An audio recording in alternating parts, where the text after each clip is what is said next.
be aware of the energy that which you bring to others. Be aware of your energy which you bring to life, because it has an impact. Hi everyone, it's Christine Marie Mason, your host for the Rose Woman podcast, where every episode we try to bring you something that will create a little moment of opportunity or invitation to be more free, to be more open, to deprogram unhelpful stories, a new frame on something perhaps, an aha moment, a moment of wonder. And this week we are talking about the topic of safety, feeling safe. I went to a really fun little dinner party and there were a couple of very introverted people there. And to my great surprise, after about an hour of snacks and then another hour of chit-chat and maybe 2 or 3 hours into the evening, one of those people, as they sort of dropped into their body and dropped into the space, became a complete comic, like a stand-up comic level funny.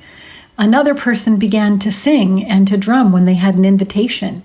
And I felt this shift, like what was the movement in the person that went from hanging back and observing, being on the perimeter, checking things out, feeling into the space, that then allowed them to come straight in and start really participating and showing themselves. So one of the great gifts of feeling safe is the idea to really fully be yourself without apology, without holding back. That applies to lovemaking also. The most important thing for women in sexuality is to feel so safe that they can let down and be in their full desire and be in their arousal. So how do we create that kind of safety? We are just coincidentally today on the farm hosting a workshop on Betty Martin's Wheel of Consent. So one of the forms of being safe inside of yourself and being safe in groups is to get really good at boundary management, at naming your desire, what you're willing to accept, what you're willing to give. And Betty Martin, who's OG on this stuff, invented a whole modality called the Wheel of Consent. And I really encourage anyone who's interested in understanding how to articulate their desire, how to claim their desire, how to get consent from others, make sure you're in consent, to go and review Betty Martin's material. I'll put a link in the show notes for that. But today, my guest is a woman named Viraja Prema. She is a Dakini, which is, we've talked about would you hire DACA before on a prior episode with Adam Bauer, which is one of the most popular episodes in the first season. And Viraja is the female equivalent of that. She does a lot of transformative work with people to break through barriers. And one of the things we're talking about is sacred safety. So how do you create safety in yourself and in a container with another person or with many other people so that you can really drop in and do the healing work?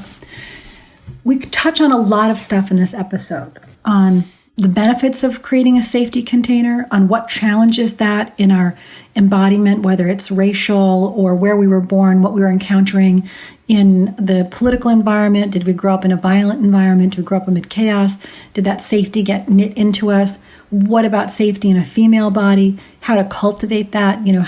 How things like birthing and sexuality and overt attention can impact people and their feeling of being safe in themselves and sovereign, and what some adaptations are for that. And she tells some very good stories.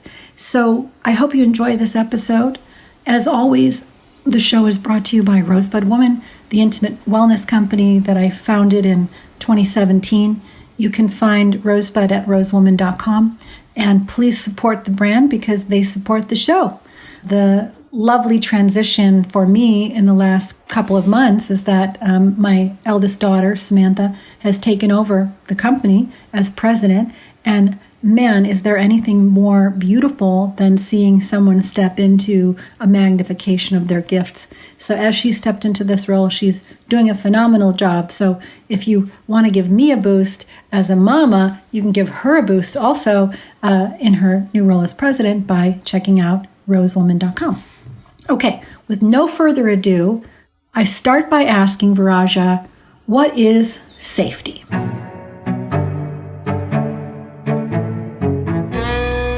Safety is really an inside-out experience where there is a coherence in our own sense of self. Like we are able to rest in our own being, we're able to know our own truth. and have our container, like our feelings, our presence, our awareness be established and home in ourself enough that we are moving in the world authentically with absolute trust in ourselves. And then if there's any warble in that in the external experience with others, that we have the capacity to have a conversation, to create the dynamics in the scenario that really help us be who we are and help us feel true and safe in a way that we are able to be open as much as we want to be in each moment, to be experiencing life in the most optimal way.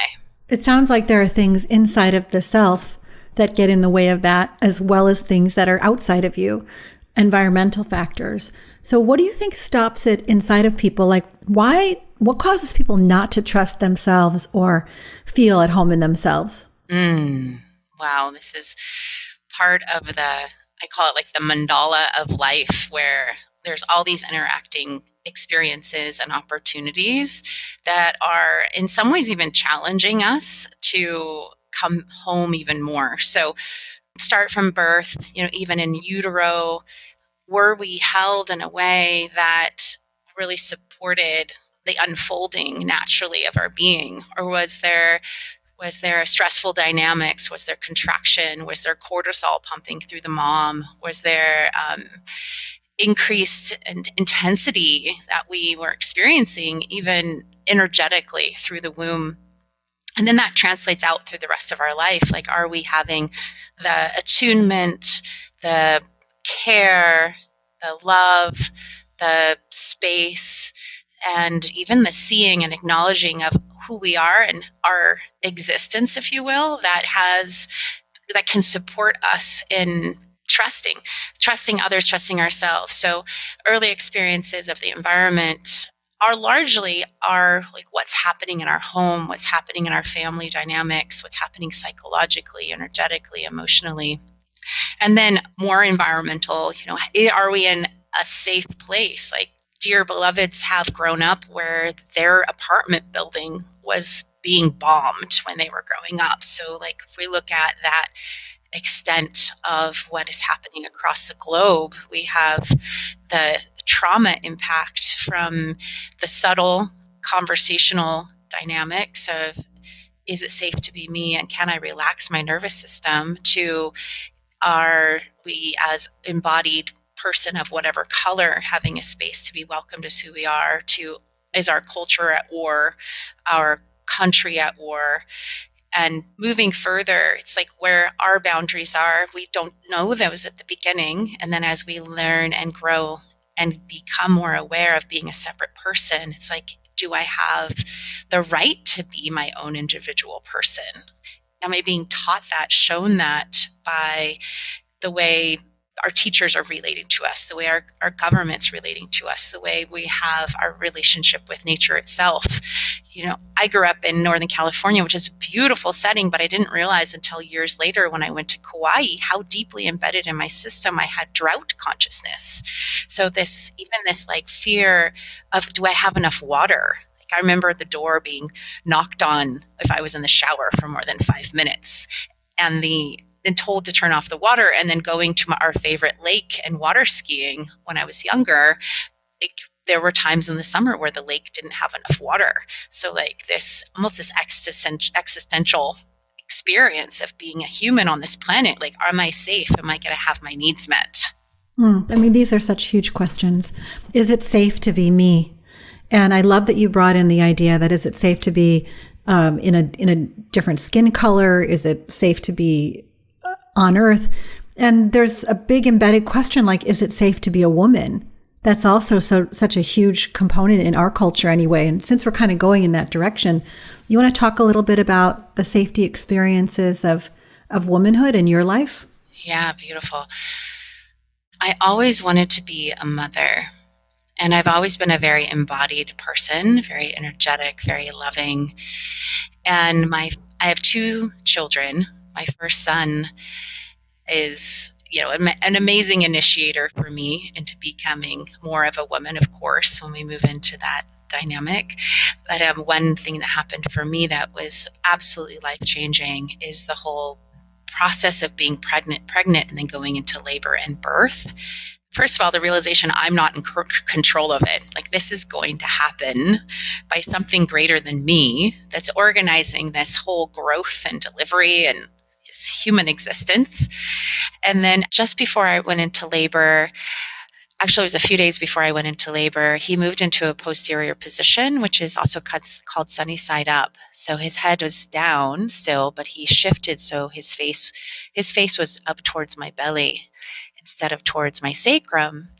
And I learned since then that this is the textbook most painful type of labor and extremely intense. And it continued and continued and continued for 3 days.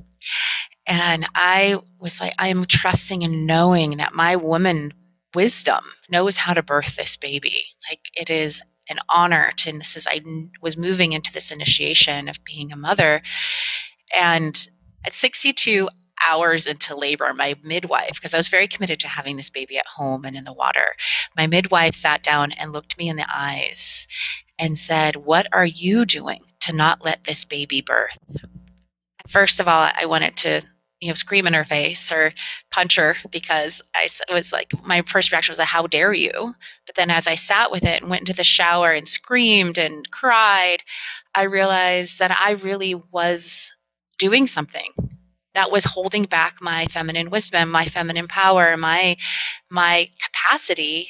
And the way it translated through was that I wasn't feeling safe to fully be here. I wasn't feeling fully safe to be in my own body. And because of that, I was contracting and holding in.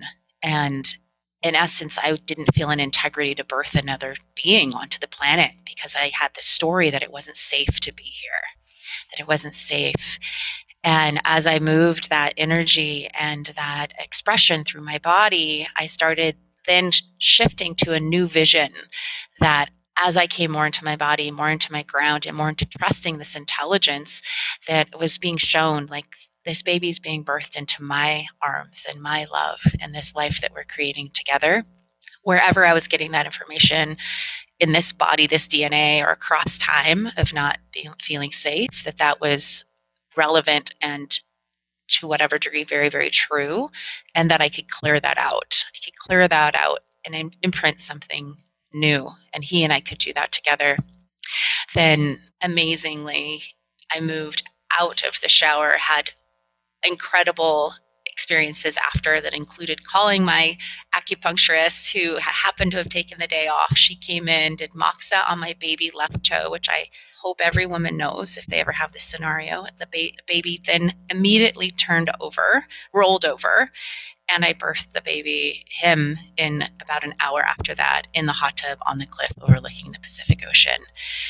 Yeah, my takeaway is this deep embodied rewrite and acknowledging that not only do I have that embodied power, but that I'm with a team, that with other beings, and we're here to help each other. Like, the women came around me, my acupuncturist came, the disconnection, not from the men, but from, like, into myself. Like, there was a part of me that was wanting their dad to help me, to do it for me, to guide me, to make this safety, which is partly true. That space was beautifully held, but there was an inside access that I didn't know how to find until that moment of really, really coming home into myself. And albeit it's been my whole life journey of, like, how to be safe in my own body. So this was like the graduate, like, dissertation in some regards. I mean, are you safe giving birth is not an unreasonable question.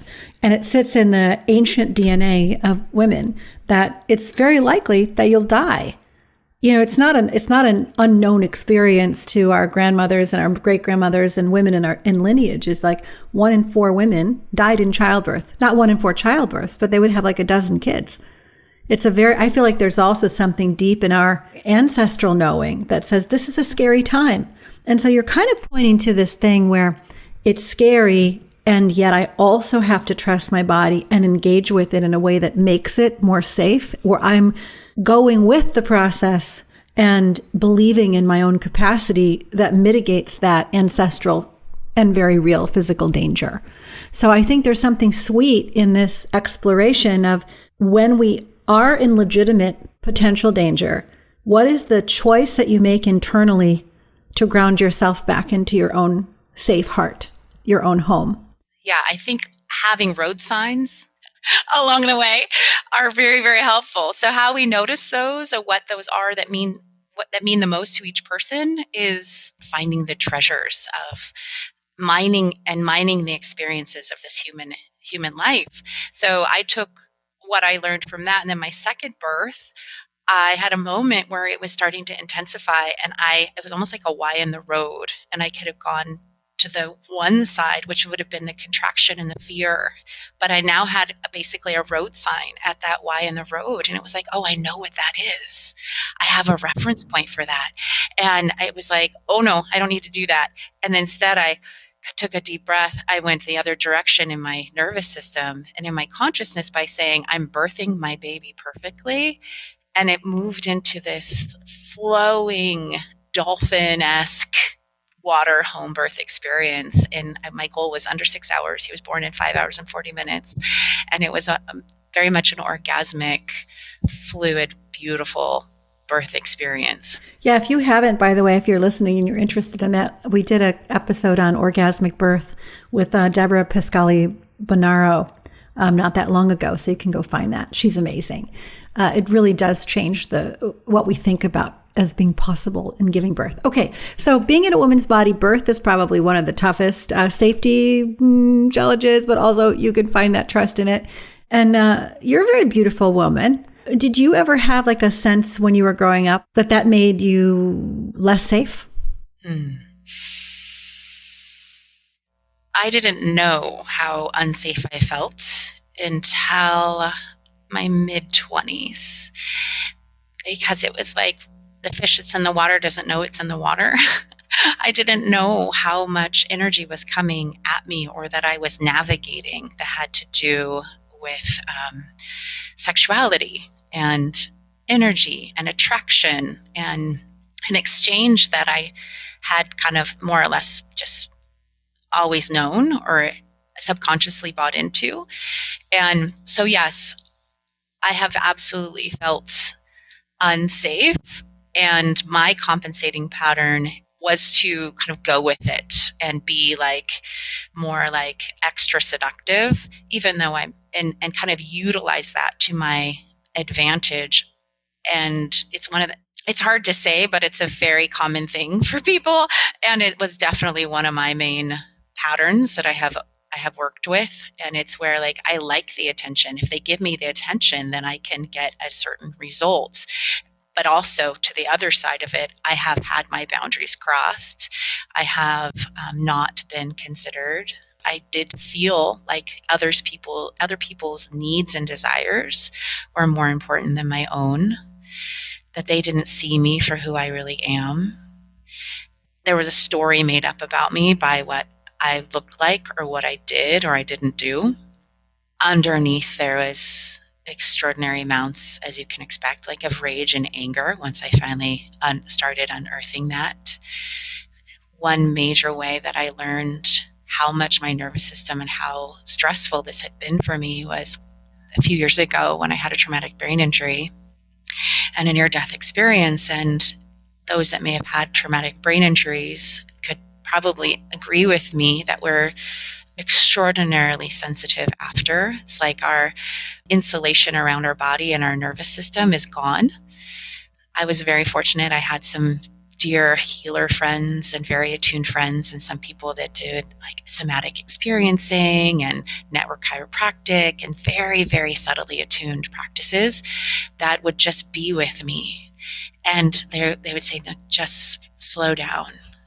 And as I slowed down, I started feeling like the tumultuous flow and anxiety, dysregulation that was underneath the surface that I had no idea was there. no idea. I had been coping or compartmentalizing or denying it for so long. And it was overwhelming. It feels like if you go to an immersion or a retreat, I felt like this was like a gift because it was a period of a year. It took me more than that to fully recover, but a year where the main thing I could do was just stay attuned to my own body, my own system, and communicate as best as I could from that place. And it was very frightening for quite a while and overwhelming. Like I would cry, and I just listened to this amazing woman. It's an older TED Talk, but she's a neuroscientist and neuro researcher, and she had a stroke, and she speaks from the inside of the experience, like with her observer mind, talking about what's happening in the left and right brain. And as I'm watching this TED Talk, I started crying because it's exactly speaks to my experience. And what one of her main messages, and she even brought this to Oprah, is like, be aware of the energy that which you bring to others. Be aware of your energy which you bring to life, because it has an impact. And being a very energetically sensitive person and an empath, I have superpowers because of that. But my very, very sensitive human self hadn't had a chance to really reconcile how much I had been impacted and managed my whole life. Yeah, that TED Talk is My Stroke of Insight. It's Jill Bolte Taylor's work, I think of 2004.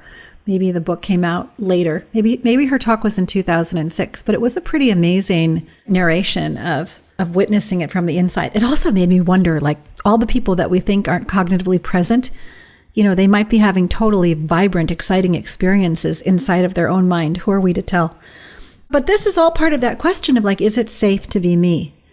There are other adaptations. The one that you describe, kind of going with it and leveraging it and playing on it, is very intelligent.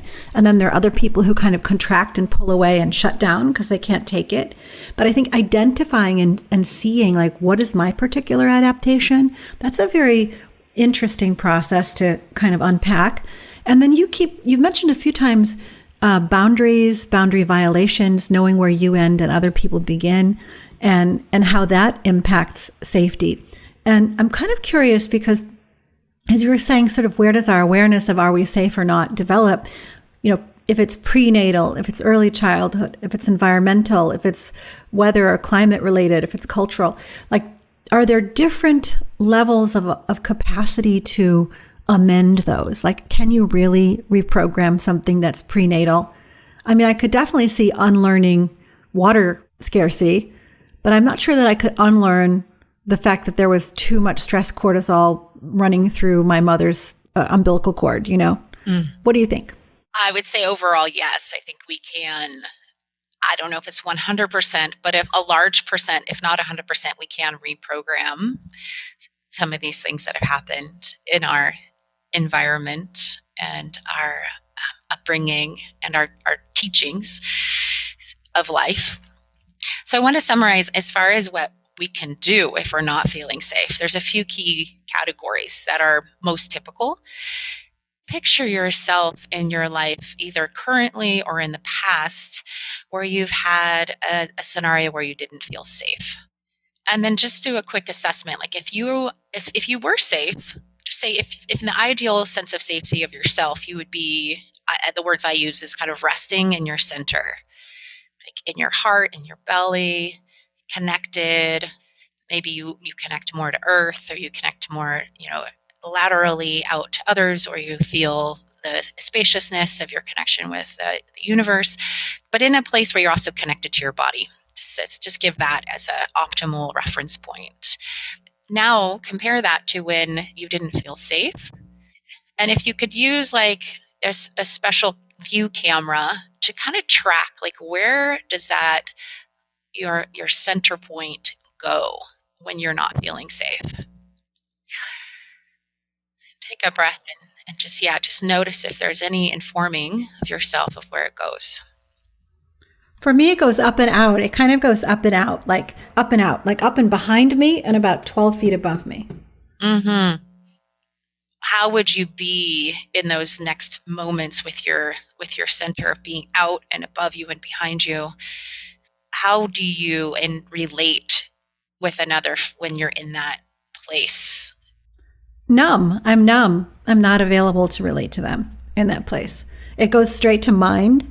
Like I can just relate to them intellectually, but there's no relating from the heart. It's a little bit like nervous energy. Like I get a little antsy and I want to run sometimes when that happens, when I'm in that place. Yeah. Yes. I relate to that too. Like want to run, and like your pathway for running is up and out. One of the pathways, up and out. Yeah. So that's one category. It's up and out. It's like the scared cat that jumps up with its hair on its back and it's like, wow, like out of here.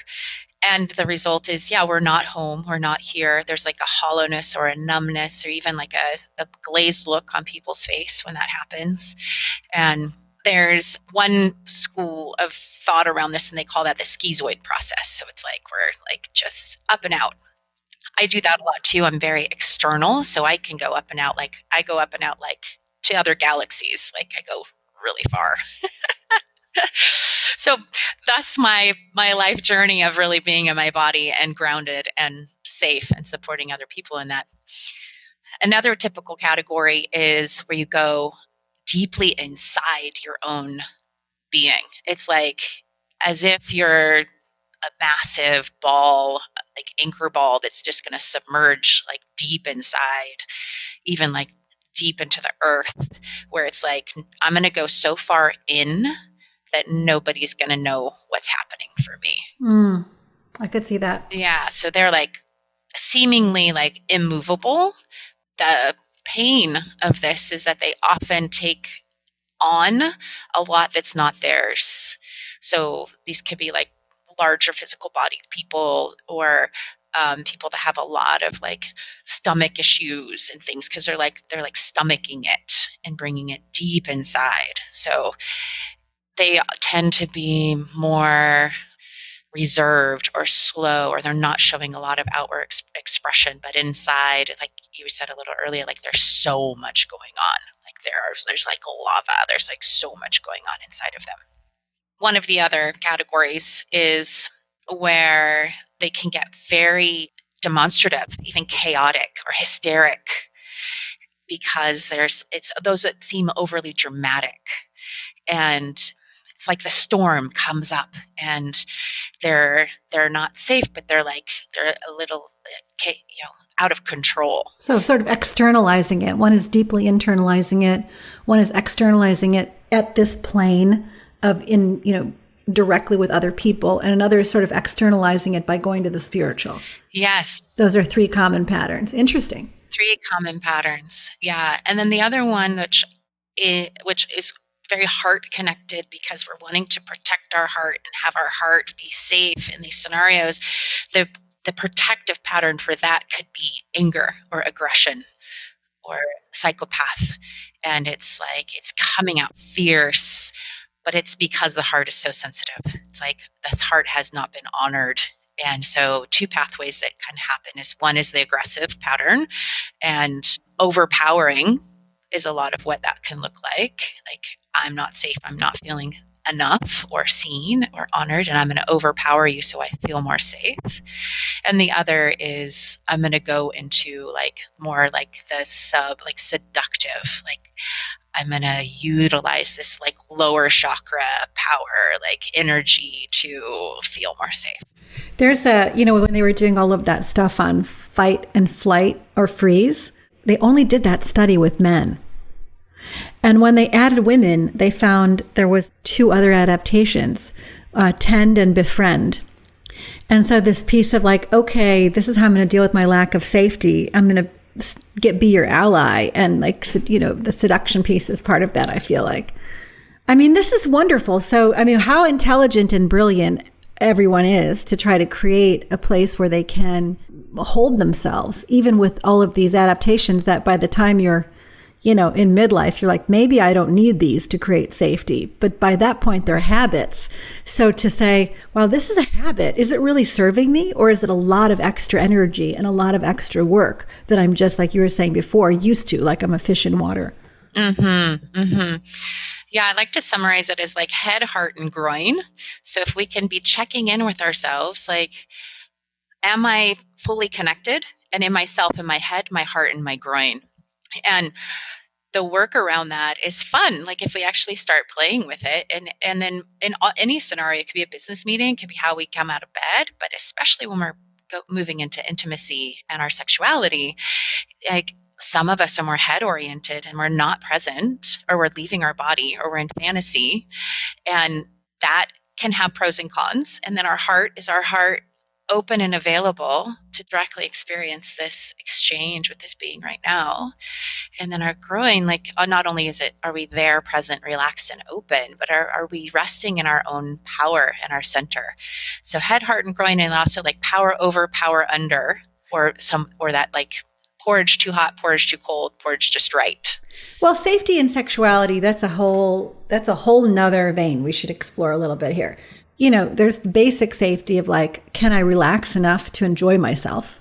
Like the number one thing that women in our annual survey say stops them from enjoying sexuality is the inability to relax and to like really let down. So can I relax and feel and enjoy myself? And then you have all of the other components of, can I experiment? Can I play?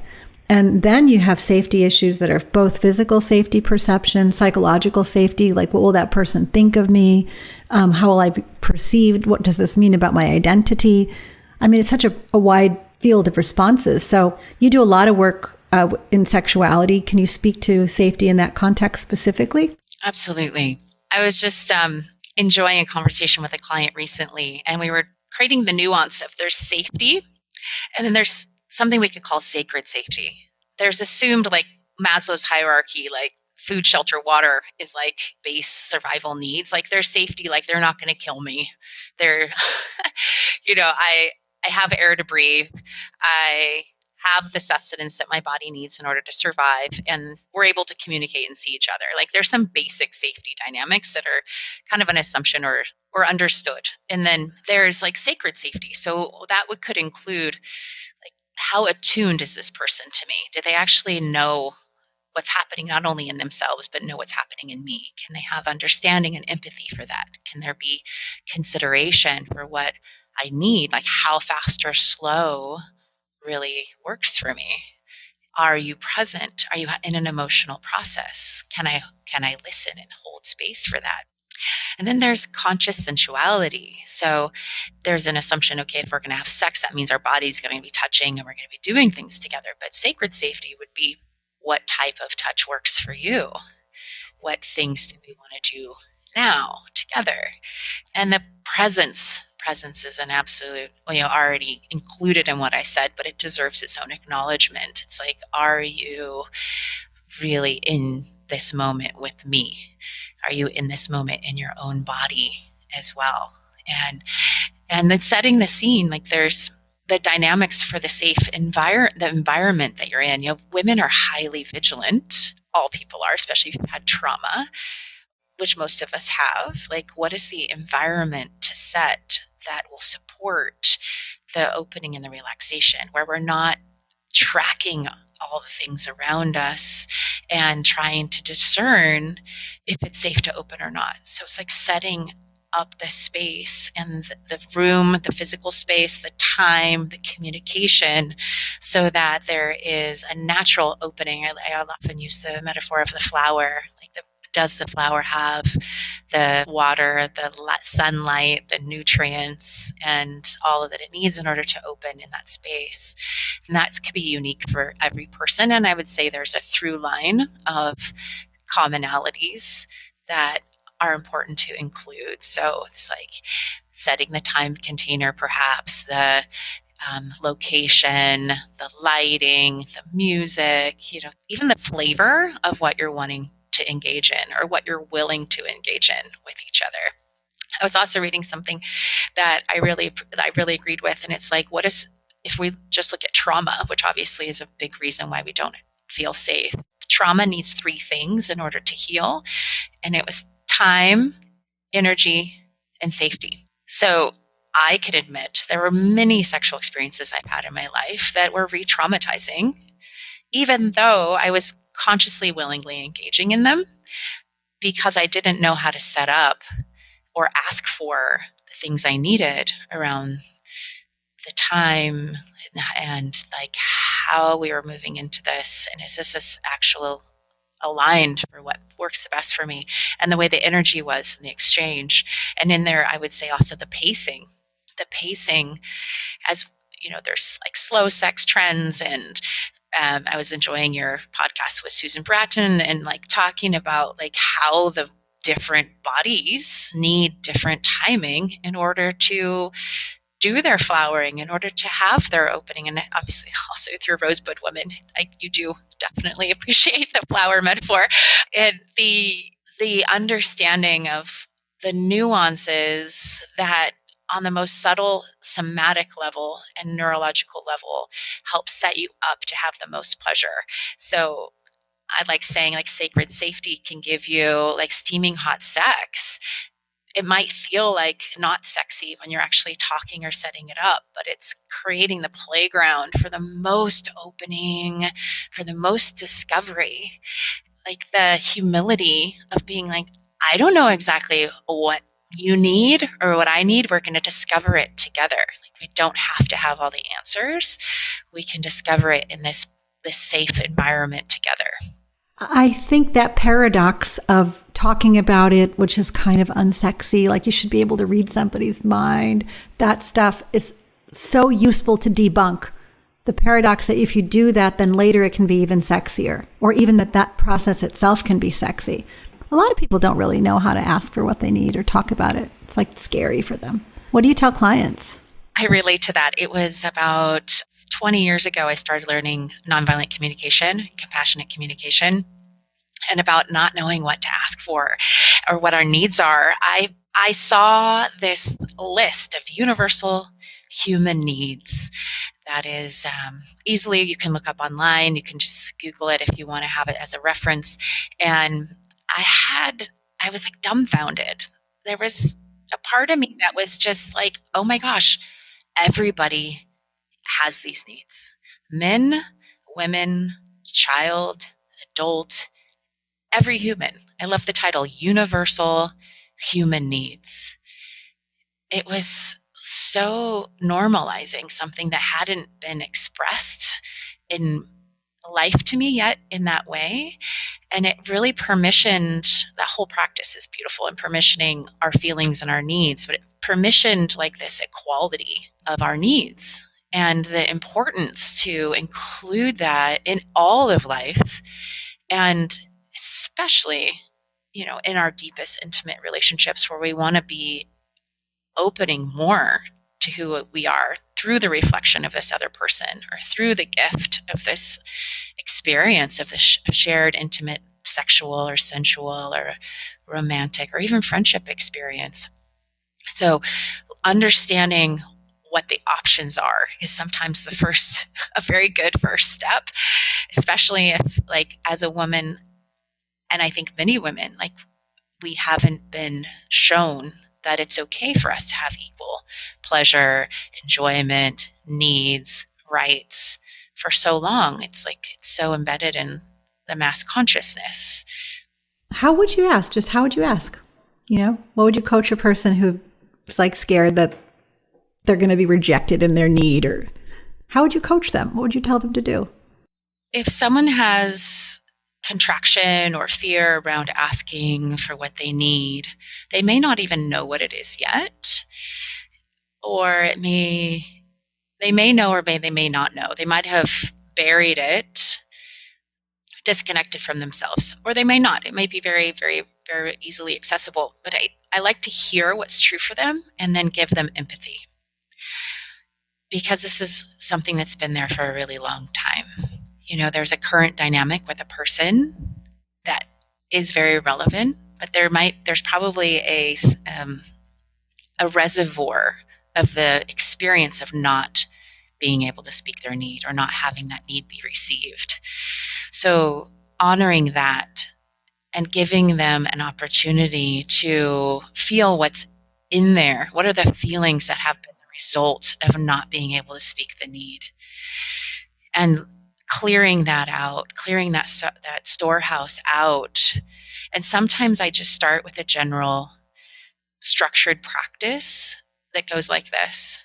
If you could be feeling fear about anything in your life right now, what would that be about? And I let them free flow. If you could imagine that, and you just get a chance to free flow it, where it's not particularly even needing to be about a specific person or scenario. It's just letting it be spoken and free flow. It's like priming the pump and then holding space for a person. And if you do this for yourself or a beloved, if you hold space for that person and just in open-hearted listening, it's going to help that move. It's going to give them a gift. And then you can move to another category. If you could be feeling anger about anything in your life right now, what would that be about? And they get to go through that. And you get to hold space for that fire. And if you could be feeling, sadness and grief about anything in your life right now, what would that be about? Yeah. And if you could be feeling joy or elation, or excitement about anything in your life, what would that be about? So it moves. So letting the emotions and the energy of that have some space and have some movement can then result in that person having more resource and more capacity to be able to express what's true without so much charge or so much backlog that could be impeding the ability to really receive and experience what might be true in that current dynamic.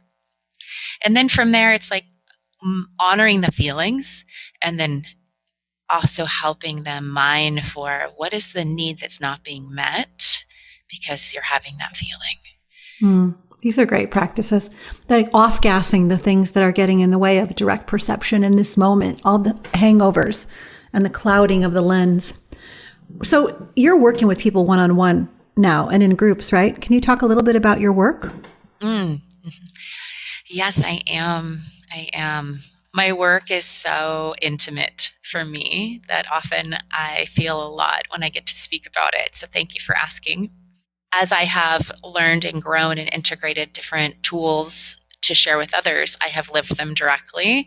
And I speak from my own personal experience as well as weave a lot of practices and teachings.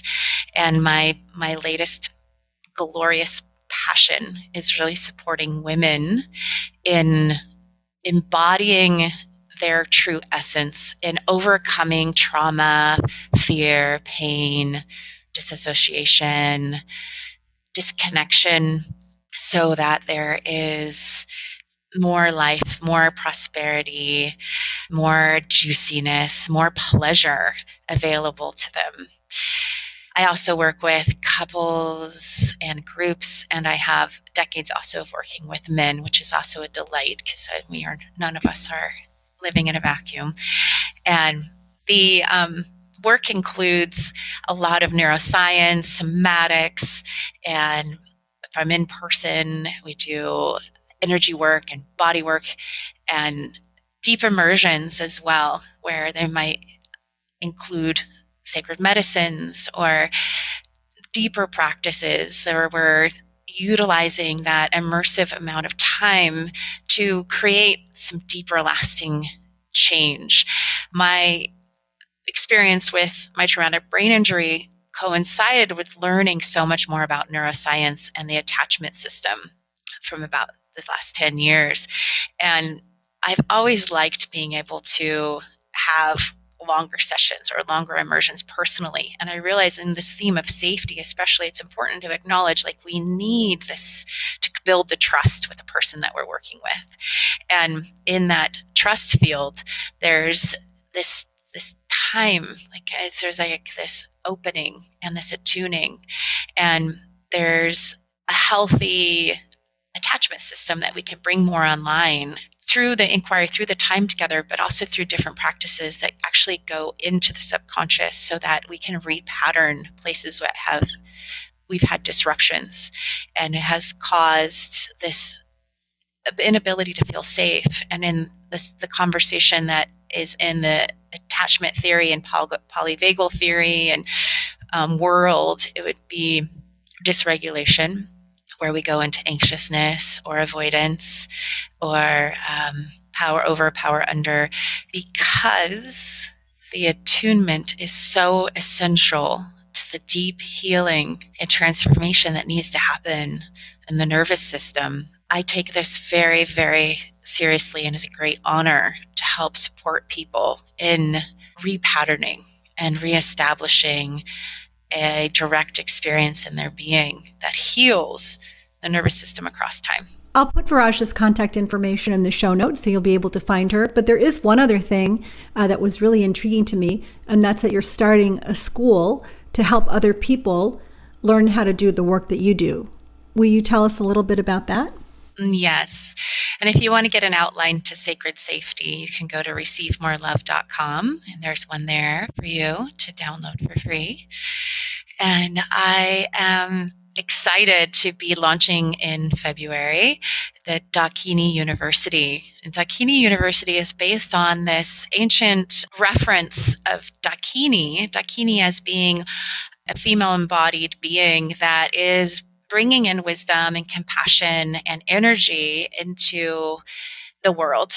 So there's actually physical and non-physical Dakinis. There's worldly Dakinis and there's wisdom Dakinis. And it's bringing in, again, the wisdom and the compassion in through our bodies and in through our lives and bringing the union of that to the world.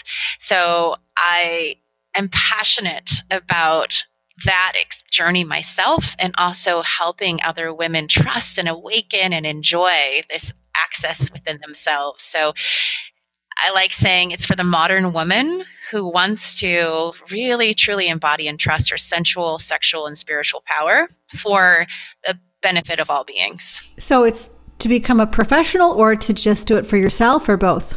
The first phase is for yourself and to have community. I love that. Yeah, a lot of what I believe we're healing on the planet right now is to really see and be seen in our full power, especially the women, and to have community where we are amplifying each other and where we don't have to hold back or hide or be afraid of being killed, to be honest. Yeah, there are a lot of places on the earth where being seen, period, in a female body is death-inducing. Yes, yes. So we are going to send all the love to every person in any kind of body, that they may be fully seen, that they are safe to be themselves, that they can embody the divine spark that was given them at conception without the overlay of suffering this cultures around the world seem to impose. And thank you so much for being a witness and an enabler of that beautiful work you're doing. Thank you. It's such an honor. It makes me very happy to be alive and share this with people. Well, thank you so much to Viraja Prema.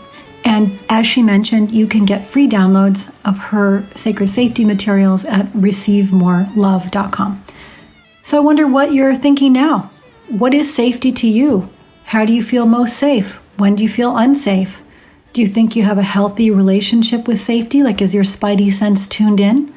These are questions I'm left with, and I'd love to dialogue with you on those things. You can find me on Instagram at the.rose.woman or on Facebook at the Rose Woman. So, all love, all blessings. May you feel whole and complete in the container that is your body, and may you feel deeply and safely interconnected with the web of all life. Blessings on you and your relations.